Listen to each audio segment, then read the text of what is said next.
Retrouvez votre journal avec terredefrance.fr. Parfums et accessoires au service de notre pays.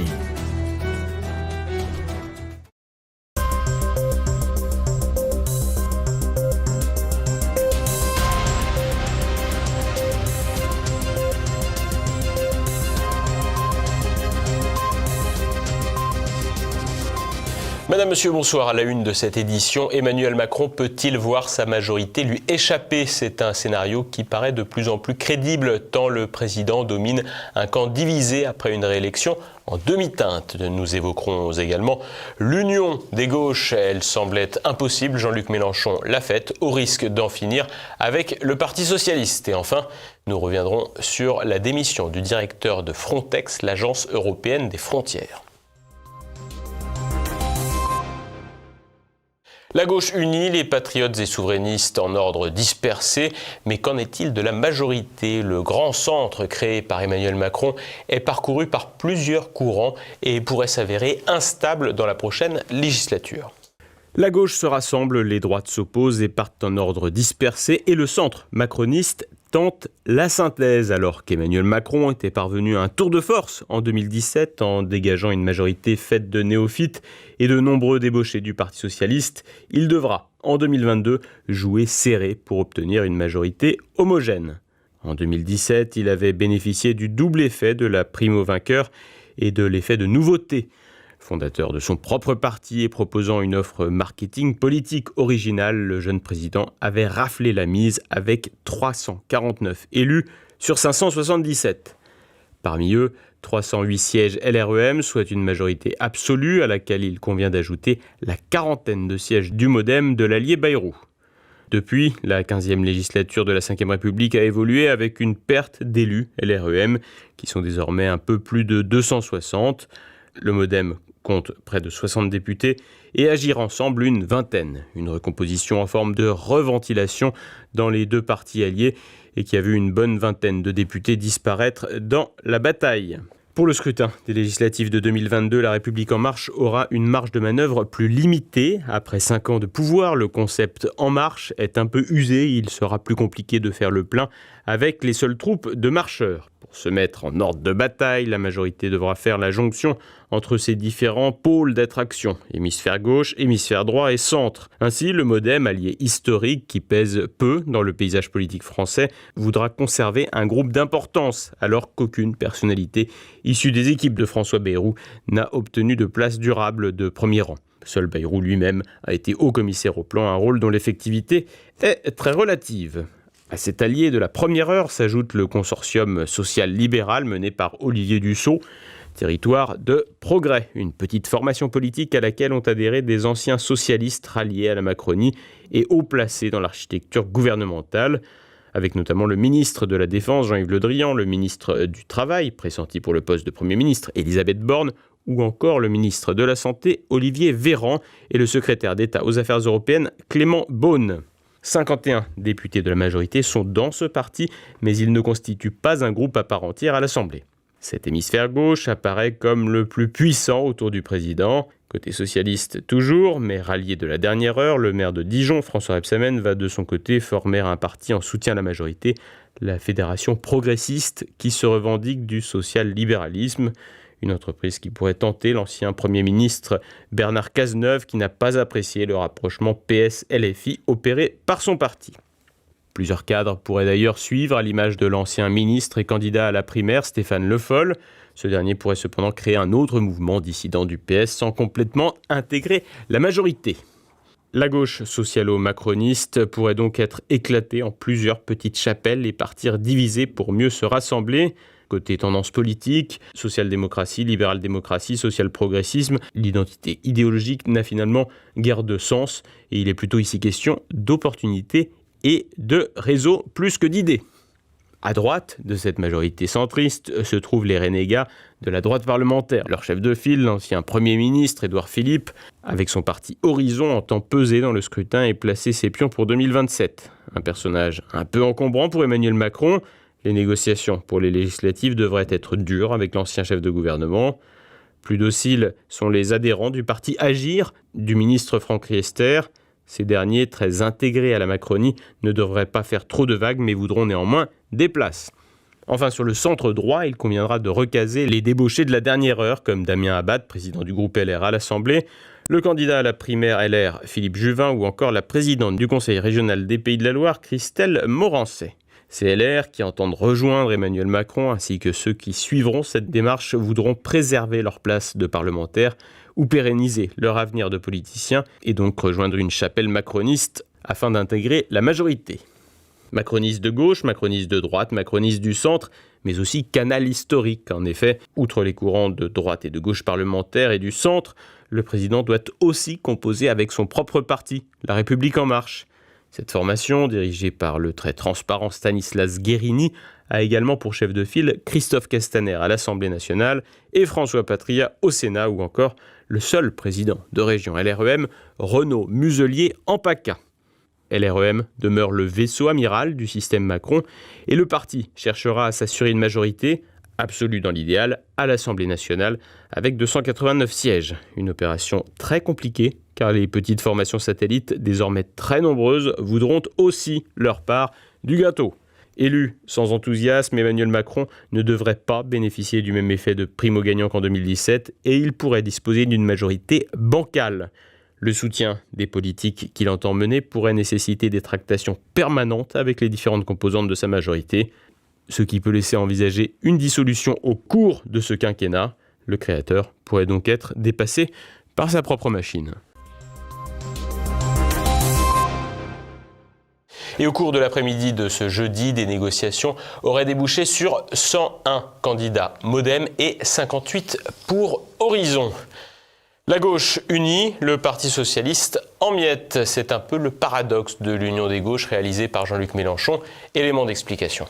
Ce n'était pas arrivé depuis la gauche plurielle aux législatives de 1997. C'est désormais chose faite, la gauche part unie à des élections législatives.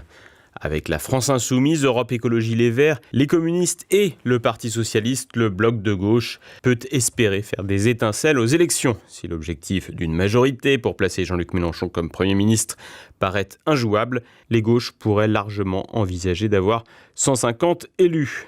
Si l'intégration à la nouvelle Union populaire écologiste et sociale pouvait paraître assez naturelle pour Europe Écologie Les Verts ou les communistes, l'arrivée des socialistes dans l'équation a, elle, fait l'effet d'une bombe dans le parti à la rose. Ainsi, une partie de la vieille garde rejette cet accord, à l'image des anciens ministres Stéphane Le Foll et Bernard Cazeneuve, qui a d'ailleurs annoncé qu'il quittait le parti, mais aussi de l'ancien secrétaire général Jean-Christophe Cambadélis, de la présidente de la région Occitanie Carole Delga, et même du dernier président PS François Hollande. Les désaccords sont cependant de différents ordres. Ainsi, l'ancien président et ses ministres ont une opposition de fond avec l'alliance mélenchoniste qui penche trop à gauche à leur goût, tandis que certains cadres locaux, comme Carole Delga, ont des revendications électorales. Le cas de Carole Delga est assez significatif du problème que pose l'accord localement.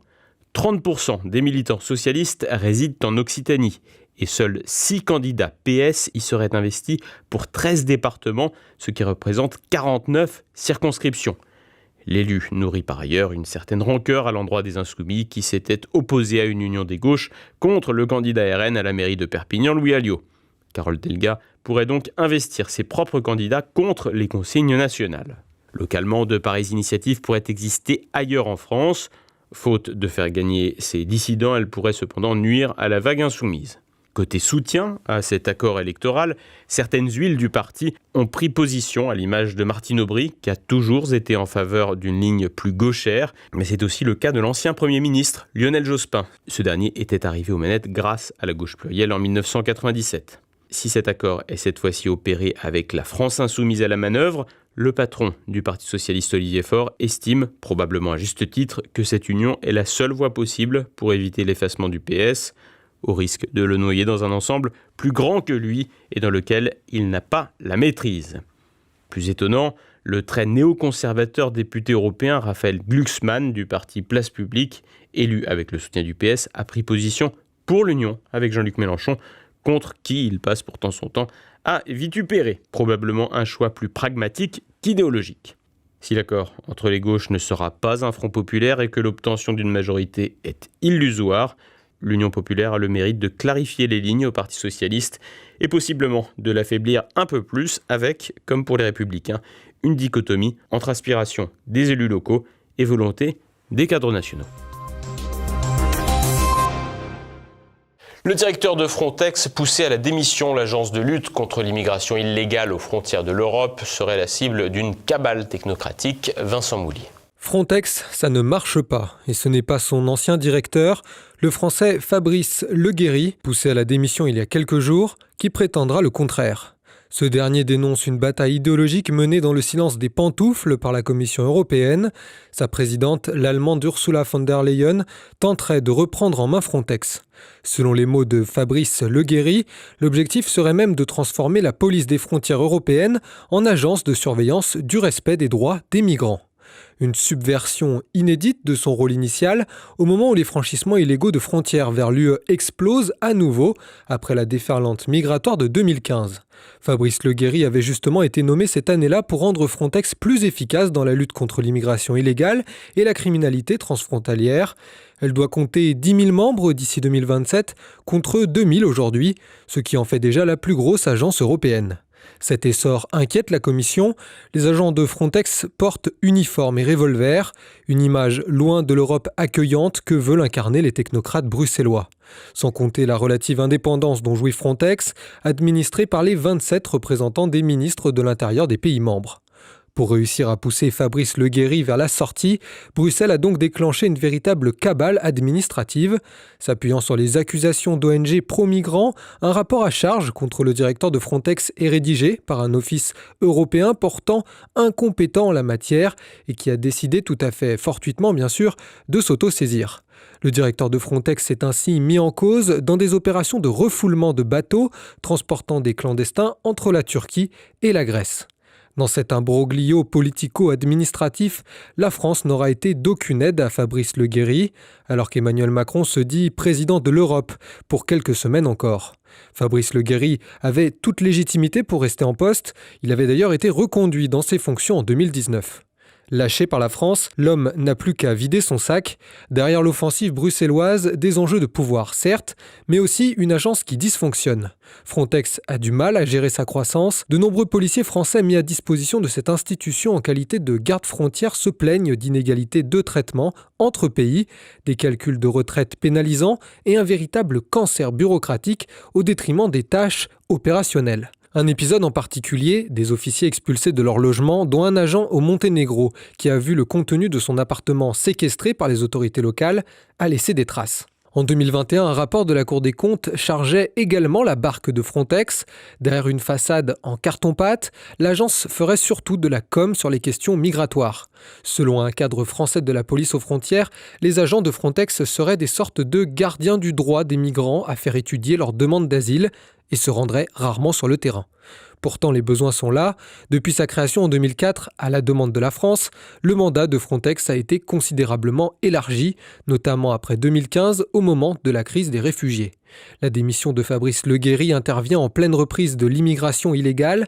Selon la Cour des comptes, près de 3 millions de franchissements illégaux ont été détectés aux frontières extérieures de l'Union ces 7 dernières années. Frontex doit aussi faire face aux tentatives d'instrumentalisation étrangère, notamment turques. Il faut aussi composer avec les journalistes d'investigation occidentaux qui accusent Frontex d'utiliser des moyens trop brutaux. En clair, de faire son travail. L'avenir de Frontex cristallise l'indécision européenne entre une Europe puissance ou la subversion migratoire. La Commission européenne a tranché.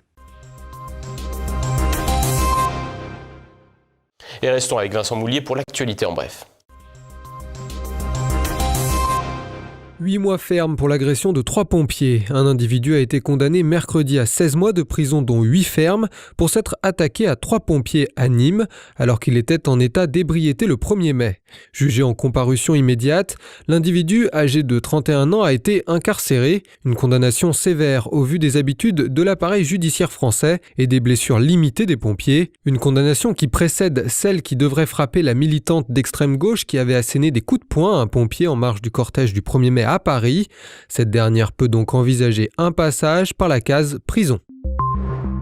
Bas les masques pour Dylan Robert, le jeune acteur césarisé en 2019, actuellement incarcéré pour vol à l'arraché, a été mis en examen le 8 avril dernier dans le cadre d'une enquête sur un double assassinat datant de l'été 2021. Son ADN a été identifié sur une canette et un masque chirurgical dans les poubelles de la planque des assassins présumés, des narcotrafiquants marseillais pris dans une guerre de clans.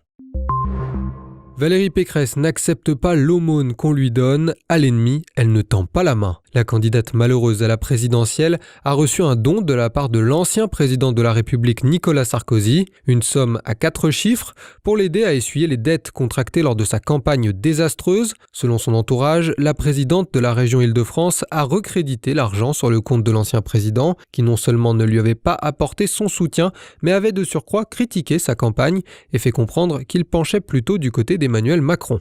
Il manquerait 2 millions d'euros à Valérie Pécresse pour effacer ses dettes de campagne. Catherine McGregor engage un bras de fer avec Vladimir Poutine. La directrice de l'énergéticien français Engie a expliqué ce jeudi que l'arrêt des livraisons de gaz russe restait plausible. Bruxelles refuse en effet toujours de payer Moscou en roubles. Le prochain paiement doit avoir lieu fin mai. Otoniel extradé vers les États-Unis. Dairo Antonio Uzgua, un des plus importants narcotrafiquants de Colombie, qui dirigeait le clan Del Golfo, a quitté Bogota le mercredi 4 mai, 6 mois après son arrestation dans le nord-ouest du pays. Selon le président colombien Ivan Duque, il s'agirait du trafiquant de drogue le plus dangereux du monde et il ne pourrait être comparé qu'à Pablo Escobar. Arrêté fin octobre à l'occasion d'une opération militaire appuyée par des forces britanniques et américaines, les États-Unis avaient d'ailleurs mis à prix la tête de ce trafiquant de cocaïne âgé de 50 ans pour une somme de 5 millions de dollars, ce qui permet de rappeler que Washington condamne potentiellement à mort des personnes sans espèce de jugement avec une application de la peine aléatoire. Rien ne va plus pour Netflix. Après l'annonce d'abonnement en déclin, la plateforme de streaming essuie ce mardi une plainte émanant d'un groupe d'actionnaires qui estime avoir été trompés. Ils reprochent notamment à Netflix de ne pas les avoir prévenus que la croissance du nombre d'abonnés ralentissait jusqu'à s'inverser ces derniers mois. Le 19 avril, l'action Netflix avait perdu plus de 35% de sa valeur après l'annonce de la perte de 200 000 abonnés dans le monde au premier trimestre 2022, une première depuis plus de 10 ans. Le monde virtuel, une bulle qui monte. Alors que les univers artificiels parallèles prennent de plus en plus de place à la faveur du numérique, c'est une carte virtuelle de football qui a atteint un prix astronomique.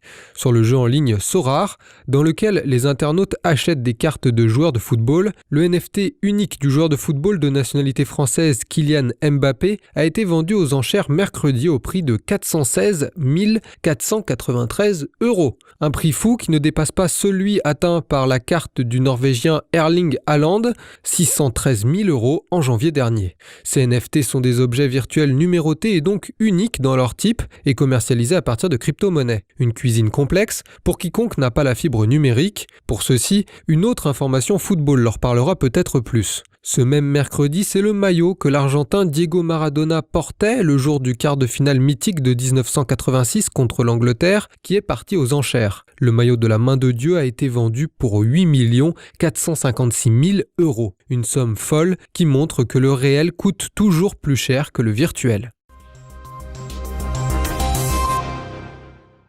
Et voilà, on arrive à la fin de cette édition. Dans un instant pour notre Zoom du jour, le youtubeur Baptiste Marchais.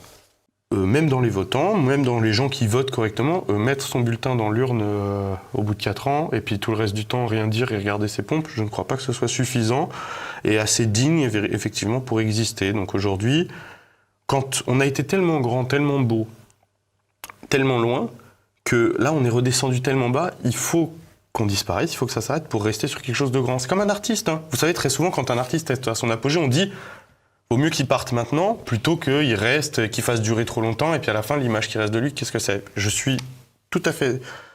J'ai exactement le même avis pour le peuple français. Ce soir, vous pouvez aussi retrouver Immédiat, mais tout de suite, c'est votre rendez-vous avec François Billot de Lochner pour Mes Libertés Politiques.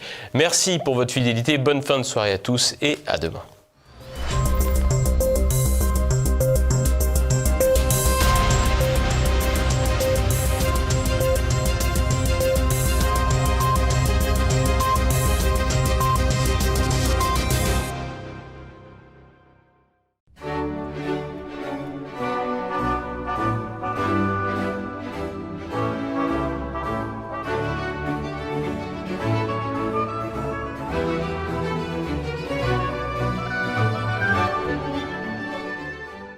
tous ceux qui se donnent la peine de se renseigner, il semble qu'un consensus se dégage concernant les différents vaccins anti-Covid et bien évidemment concernant le principal d'entre eux, le vaccin Pfizer. Première donnée désormais admise, le vaccin ne protège absolument pas du Covid, mais se contente d'en atténuer les effets au sein de la population la plus âgée.